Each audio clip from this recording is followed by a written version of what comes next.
একতলা দালান দিয়ে এগোতে এগোতে বিমল জিজ্ঞাসা করলে, আচ্ছা বগলাবাবু, খালি ঘরে কি কোনো উপদ্রবী হয় না? না, যেখানে মানুষ যায় ভূত যেন সেখানেই তার পিছু নেয়। সে যেন আমাদের চোখের সামনে ভয় দেখিয়ে এ বাড়ি থেকে তাড়াতে চায়। ওই দেখুন কি কাণ্ড। দালানের দেওয়ালে একটা মস্ত গোল ঘড়ি টাঙানো ছিল। হঠাৎ সেটা দেওয়াল থেকে খসে মাটিতে পড়ে চূর্ণ বিচূর্ণ হয়ে গেল। প্রেততত্ত্ববিদরা ও কাগজের রিপোর্টাররা প্রাণপণে পদচালনা করে এক মুহূর্তে সেখান থেকে অদৃশ্য হলো। নমস্কার, গল্পের আসরিত মধুমন্তী চ্যানেলে সবাইকে জানাই স্বাগত। আজ থাকছে হেমেন্দ্র কুমার রায় রচিত ভৌতিক রচনাবলী থেকে অদৃশ্যের কীর্তি।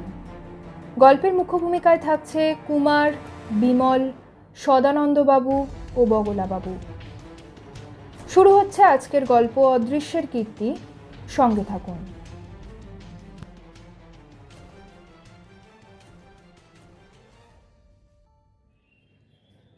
বিমল আর কুমারের জন্য ভৃত্য রামহরি বৈকালিক চা নিয়ে এলো। কুকুর বাঘা তখন টেবিলের তলায় কুণ্ডুলি পাকিয়ে শুয়ে সেই সব স্বপ্ন দেখছিল। কুকুর ছাড়া আর কেউ সেই স্বপ্ন দেখতে পারে না। কিন্তু রামহরি চা আনবা মাত্র বাঘার ঘুম চট করে ভেঙে গেল। সে প্রথমে মাথা তুললে, তারপর চায়ের টেবিলের দিকে মুখ ফিরিয়ে 2-3 বার নাক কুঁচকে গন্ধ নিয়েই টের পেলে চায়ের সঙ্গে আর চপ, কাটলেট, অমলেট বা আমিষের কোনো সম্পর্কই নেই।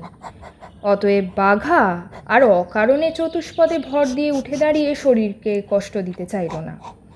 সে আবার চোখ মুদে স্বপ্নলোকে ফিরে গেল। শশা স্যান্ডউইচ সহযোগে বিমল ও কুমার পেয়ালার চা শেষ করতেই নিচ থেকে শোনা গেল, বিমলবাবু, কুমারবাবু, বাড়িতে আছেন নাকি?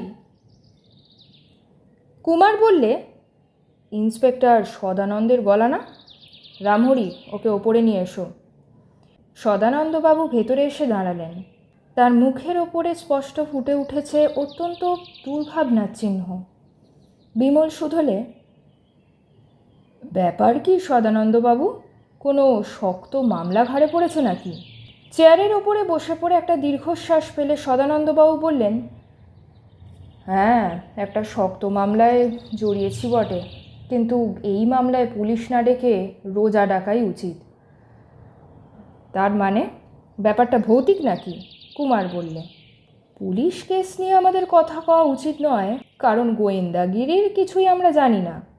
কিন্তু ব্যাপারটা যদি ভৌতিক হয় তাহলে তা নিয়ে আমরা আলোচনা করতে রাজি আছি। বিমল বললে। এবার সদানন্দবাবু বললেন, তাহলে আপনিও ভূত মানেন? বিমল ভুরু কুঁচকে বললে, ভূত? মোটেই নয় মশাই, মোটেই নয়। কিন্তু ভূতের গল্প শুনতে আমি ভারী ভালোবাসি। ভূত টুত আমিও মানতুম না মশাই, কিন্তু যে বেয়ারা মামলায় পড়েছি সেটাকে ভৌতিক ছাড়া আর কি বলবো বুঝতে পারছি না। বিমল বললে, আপাতত তো হাতে কাজ নেই, আপনার ভূতের গল্প মন্দ লাগবে না, বলুন। সদানন্দবাবু বলতে লাগলেন, ভূতের দৌরাত্মের কথা তো প্রায় শোনা যায়। অমুক বাড়িতে চারদিক থেকে ইট পাটকেল পড়েছে, নানা রকম গোলমাল হচ্ছে, এই ধরনের সব অভিযোগ প্রায়ই থানায় আসে। কিন্তু সদল বলে তদন্ত করতে গিয়ে প্রায়ই আমরা আবিষ্কার করি যে সেসব উৎপাতের মূলে আছে পাড়ার সব দুষ্টু লোক। ভেবেছিলুম এবারের ব্যাপারটাও সেই শ্রেণীর। অভিযোগ এসেছে জোড়াসাঁকো ও চৌধুরী বাড়ি থেকে। চৌধুরীরা হচ্ছেন কলকাতার বনেদি পরিবার। তাদের বসত বাড়ির বয়স 150 বছরের কম হবে না। বাড়িতে ভূতের উৎপাতের কথা কখনো শোনা যায়নি, কিন্তু কিছুদিন থেকে সেখানে হঠাৎ যেসব কাণ্ড শুরু হয়েছে তা অত্যন্ত আশ্চর্য। আচম্বিতে দুমদাম করে জানলা দরজা খুলে যায়, টেবিল চেয়ারগুলো জ্যান্ত হয়ে ঘরময় ছুটোছুটি আর পরস্পরের সঙ্গে ঠোকাঠুকি করে ভেঙে খান খান হয়ে যায়। যাদের শূন্যে উঠবার কথা নয় সেই সব বাসনকোসন শূন্যে উঠে পাখির মতো খানিক এদিক ওদিক করে আবার মাটির ওপর আছড়ে পড়ে। অথচ কারা যে এসব কাণ্ড করে তা দেখা বা বোঝা যায় না। ধনী চৌধুরীর বাড়ির সর্বত্র শিখ, গুর্খা, দারবানের পাহারা, কিন্তু অদৃশ্য শত্রুর কীর্তি দেখে তারা দস্তুর মতো হতভম্ব হয়ে গেছে। খবর পেয়ে চৌধুরী বাড়িতে গিয়ে হাজির হলুম। তখন সকালবেলা, দিনের আলোয় কোনো দিকে আবছায়া নেই।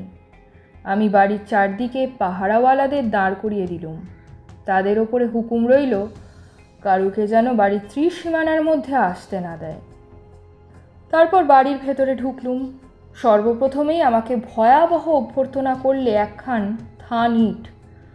কোথা থেকে কে যে ছুঁড়লে কিছুই বুঝতে পারলুম না, কিন্তু ইটখানা শোঁ করে আমার মাথার ওপর দিয়ে চলে গিয়ে দুম করে দেওয়ালের ওপরে গিয়ে পড়ল। চৌধুরীদের কর্তা বগলাবাবু বললেন, দেখলেন তো? আমি মাথা বাঁচাবার জন্য সামনের একটি ঘরে তাড়াতাড়ি ঢুকে পড়ে বললুম, এই কাণ্ড কি সর্বদাই হচ্ছে? সর্বদাই, স্থান কাল পাত্র নেই। বাড়ির যেখানে মানুষ থাকে সেইখানেই উপদ্রব। কিন্তু উপদ্রবে আমাদের প্রাণ এরই মধ্যে যায় যায় হয়ে উঠেছে। ঘরের কোনো দরজা বন্ধ রাখবার উপায় নেই। ভেতর থেকে বন্ধ করলে দরজার খিল কখনো আপনিই খুলে যায়, কখনো বাইরে থেকে এমন ধাক্কার পর ধাক্কা পড়তে থাকে যে আমরা খুলে না দিয়ে পারি না, অথচ দেখতে পাই না কারুকেই। বাড়ির আসবাবপত্র ভেঙে তছনছ হয়ে যাচ্ছে। চোখের সামনেই ঘরের অবস্থাটাই দেখুন না।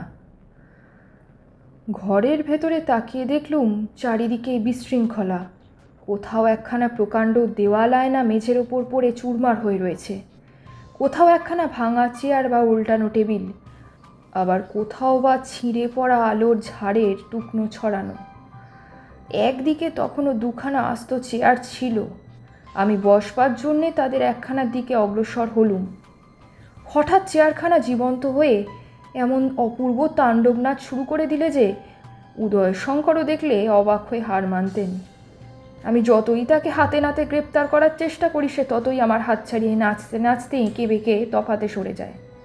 তখন হার মেনে চেয়ারখানাকে ছেড়ে আমি তাড়াতাড়ি পিছিয়ে এসে ঘরের দরজায় খিল লাগিয়ে দিয়ে বললুম, ঘরের ভেতর যদি কেউ এসে থাকে তাহলে দেখি সে কেমন করে বেরিয়ে যায়। এই বলেই বন্ধ দ্বারের ওপরে পিঠ রেখে দাঁড়ালুম। আমার মুখের কথা ফুরোতে না ফুরোতেই নৃত্যশীল চেয়ারখানা সশব্দে আমার সামনে মেঝের ওপর পড়ে ভেঙে গুঁড়ো হয়ে গেল। পর মুহূর্তে শুনলুম খিল খোলার ও ধরাস করে দরজা খোলার শব্দ। ফিরে দেখি যে দরজা সহস্তে বন্ধ করে দিয়েছিলাম আবার তা খুলে গেছে। অর্থাৎ ঘরের ভেতর যাকে বন্দি করতে চেয়েছিলুম সে আর ঘরের ভেতর নেই। বগলাবাবু শুকনো গলায় বললেন, দেখছি আজ থেকে মানুষদের ওপর আক্রমণ আরম্ভ হলো। না, এ বাড়িতে আর থাকা চলে না। আমি বললুম, রহস্য এখনো বুঝতে পারছি না। আচ্ছা বগলাবাবু, আমাকে বাড়ির সব ঘর একে একে দেখান দেখি। প্রথমে বাড়ির একতলায় ঘরগুলো পরীক্ষা করতে লাগলুম। 7-8খানা ঘর পরীক্ষা করার পর একখানা অদ্ভুত ঘর দেখলুম। একটি মাত্র দরজা ছাড়া তার কোথাও কোনো জানলা নেই, সে যেন গুহা ঘর। এখানা হচ্ছে কর্তাদের আমলের ঘর। এমন অন্ধকূপ তারা যে কেন তৈরি করেছিলেন কেউ তা জানেন না। আমি এটাকে গুদাম ঘর করে রেখেছি। বগলাবাবু বললেন। ঘরে ঢুকে দেখলুম তার ভেতরে রয়েছে অনেক পুরনো আসবাব ও যজ্ঞী বাড়িতে ব্যবহার করবার জন্য বড় বড় কড়া, পেতলের হাঁড়ি, থালা ও গামলা প্রভৃতি তৈজসপত্র। জিজ্ঞাসা করলুম, খালি ঘরে উপদ্রব হয় না? না, আগেই তো বলেছি, যেখানে মানুষ থাকে না সেখানে উপদ্রব হয় না। ঘরের মেঝেতে কীরকম পুরু ধুলো জমে আছে দেখছেন তো? এ ঘরে আমরা আসি কালে ভদ্রে কদাচ। কিন্তু ও কি, দেখুন দেখুন। বলেই তিনি অঙ্গুলি নির্দেশে দরজার নিচের দিকটা দেখালেন। স্তম্ভিত নেত্রে দেখলুম দরজার সামনেই ধূলি ধূসরিত মেঝের ওপরে দাগের পর দাগ পড়েছে। সে দাগ কি করে কেন হচ্ছে জানি না, সেগুলো ঠিক যেন চোখের অগোচর শূন্য থেকে ঝরে পড়ছে আর ঝরেই পড়ছে। সে দাগগুলো যদি পায়ের দাগ হয় তাহলে তেমন অদ্ভুত পায়ের দাগ আমি জীবনে দেখিনি। কেউ যেন ঠিক হাতের মতো দেখতে অদৃশ্য পায়ের আঙুলগুলো ছড়িয়ে 5 আঙুলের ডগায় ভর দিয়ে হেঁটে ঘরের ভেতরে ঢুকছে। আমরা দুজনেই আতঙ্কে শিউরে উঠে ঘরের বাইরে এসে দাঁড়ালুম এবং সেখান থেকেই পেলুম সেই আঙুল ছড়ানো হাতের মতো। অদৃশ্য পায়ের ভীষণ দাগগুলো আবার বাইরের দিকে এগিয়ে আসছে, পদশূন্য পদচিহ্ন। আমি কাপুরুষ নই। পুলিশের চাকরি নিয়ে অনেক গুন্ডা, খুনে আর ডাকাতের সঙ্গে নির্ভয় লড়াই করেছি। ভূত প্রেত কখনো মানিনি, কিন্তু স্পষ্ট দিনের বেলায় এই অপার্থিব দৃশ্য সচক্ষে দেখে আর সেখানে দাঁড়িয়ে থাকতে ভরসা পেলুম না। কোনো রকমের সপ্রতিভ ভাব বজায় রেখে তাড়াতাড়ি সেখান থেকে সরে পড়লুম। এখন বলুন বিমলবাবু, এ কি ভৌতিক কাণ্ড, না ভোজবাজি, না আমরা জেগে জেগেই স্বপ্ন দেখছি? বিমল অনেকক্ষণ চুপ করে ভাবতে লাগলো। তারপর বললে, সদানন্দবাবু, আমি ভূত মানি না। তবে এসব কি? পরে হয়তো বলতে পারবো। আপাতত একটা কাজ করতে পারেন। কী কাজ বলুন? বগলাবাবুকে গিয়ে বলুন যেখানে পায়ের দাগ দেখেছেন সেই গুদাম ঘরের দরজার সামনে তিনি যেন একটা খুব মজবুত কোলাপসেবল গেট লাগিয়ে দেন। তাতে লাভ, পরে বুঝতে পারবেন। 2 দিন পর সদানন্দবাবু এসে বললেন, বিমলবাবু, আপনার কথা মতো কাজ করা হয়েছে, যদিও আপনার এই খেয়ালের কোনো অর্থই হয় না। বিমল হেসে বললে, আমার খেয়াল নিয়ে ভেবে আপনি মাথা খারাপ করবেন না সদানন্দবাবু। চলুন এখন আমরা বগলাবাবুর বাড়িতে যাই। কুমার, তুমিও আসবে নাকি? সে কথা আবার বলতে, তুমি আর আমি হচ্ছি কায়া আর ছায়া। বগলাবাবুদের মস্ত বড় অট্টালিকার কাছে গিয়ে দেখলে বাড়ির সামনে কৌতূহলীদের বিরাট জনতা। ভিড় ঠেলে বাড়ির ভেতরে ঢুকে দেখলে কয়েকজন প্রেততত্ত্ববিদ ও খবরের কাগজের রিপোর্টার প্রশ্নের পর প্রশ্নে বগলাবাবুকে ব্যতিব্যস্ত করে তুলেছে। সদানন্দবাবু বিমলের সঙ্গে বগলাবাবুর পরিচয় করিয়ে দিলেন। বিমল বললে, আমি প্রথমেই আপনাদের গুদাম ঘরে যেতে চাই। বগলাবাবু বললেন, আসুন এই পথে। একতলা দালান দিয়ে এগোতে এগোতে বিমল জিজ্ঞাসা করলে, আচ্ছা বগলাবাবু, খালি ঘরে কি কোনো উপদ্রবী হয় না? না, যেখানে মানুষ যায় ভূত যেন সেখানেই তার পিছু নেয়। সে যেন আমাদের চোখের সামনে ভয় দেখিয়ে এ বাড়ি থেকে তাড়াতে চায়। ওই দেখুন কি কাণ্ড। দালানের দেওয়ালে একটা মস্ত গোল ঘড়ি টাঙানো ছিল। হঠাৎ সেটা দেওয়াল থেকে খসে মাটিতে পড়ে চূর্ণ বিচূর্ণ হয়ে গেল। প্রেততত্ত্ববিদরা ও কাগজের রিপোর্টাররা প্রাণপণে পদচালনা করে এক মুহূর্তে সেখান থেকে অদৃশ্য হলো। কুমার বললে, আমি তো তাই চাই। বগলাবাবু থমকে দাঁড়িয়ে পড়ে বললেন, এই আমার গুদাম ঘর। আপনাদের কথা মতো দরজার পাল্লার সঙ্গে আমি কোলাপসিবল গেটটা তৈরি করে দিয়েছি, কিন্তু এতে কি উপকার হবে জানি না। গেটটা খুলে পরীক্ষা করতে করতে বিমল বললে, পৃথিবীতে সত্যিই যদি অশরীরী ভূত থাকে তাহলে কোনো উপকারই হবে না, কিন্তু মুখের কথা শেষ না করেই সে ঘরের ভেতরে গিয়ে দাঁড়ালো। ঘরটি মাঝারি, কোথাও জানলা নেই বলে ভেতর দিকটা দিনের বেলাতেও অন্ধকার। চোখ চলে খালি দরজার কাছেই। সদানন্দবাবু অঙ্গুলি নির্দেশ করে বললেন, এই দেখুন বিমলবাবু, সেই দাগগুলো। পুরু ধুলোর ওপরে মানুষের পায়ের দাগের সঙ্গে আরও যে চিহ্নগুলো রয়েছে তাদের পদচিহ্ন বলে সন্দেহ হয় না, কারণ মানুষ বা পশু কোনো জীবেরই পায়ের দাগ সেরকম নয়। 2 হাতের আঙুল ছড়িয়ে আঙুলের ডগাগুলো ধুলোর ওপর রাখলে এই রকম দাগ হতে পারে বটে, কিন্তু কেবল 2 হাতে ভর দিয়ে মানুষ তো হাঁটে না। বিমল, বিমল, এই দেখো ধুলোর ওপরে আবার নতুন দাগের সৃষ্টি হয়েছে। সবাই আড়ষ্ট ও স্তব্ধ হয়ে দেখতে লাগলো। জোড়া জোড়া দাগ ঘরের অন্ধকারের দিকে অগ্রসর হয়ে গেল। তারপরেই এক প্রকাণ্ড একটা পিতলের গামলা তুলে মাটির ওপরে আছড়ে ফেললে সশব্দে। বিমল বলে উঠল, শিগগিরই সবাই বাইরে চলুন। এক এক লাফে প্রত্যেকেই বাইরে এসে পড়ল। বিমল ক্ষিপ্র হস্তে কোলাপসিবল গেট টেনে বড় বড় 2টো তালা লাগিয়ে ও দরজার পাল্লা বন্ধ করে দিলে। তারপরেই ঘরের ভেতরে জেগে উঠল সে কি কান ফাটানো অমানসিক ক্রুদ্ধ গর্জন এবং সঙ্গে সঙ্গে বদ্ধ দরজার উপরে ভীষণ ধাক্কার পর ধাক্কা। সেরকম বীভৎস রক্ত ঠান্ডা করা গর্জন পৃথিবীর কোনো জীবের কণ্ঠেই কেউ কখনো শোনেনি। সে যেন একসঙ্গে সিংহ, বন্য মহিষ ও অজগরের উন্মত্ত চিৎকার। বিমল বিপুল আনন্দে বলে উঠল, যা ভেবেছি তাই। বগলাবাবু, আর কেউ আপনাদের ওপর অত্যাচার করবে না। শত্রু এখন বন্দী। তার মানে? বৈঠকখানায় চলুন, বুঝিয়ে বলছি। সকলেই বৈঠকখানায় গিয়ে বসল। বিমল বলতে লাগলো, আমি ভূত মানি না।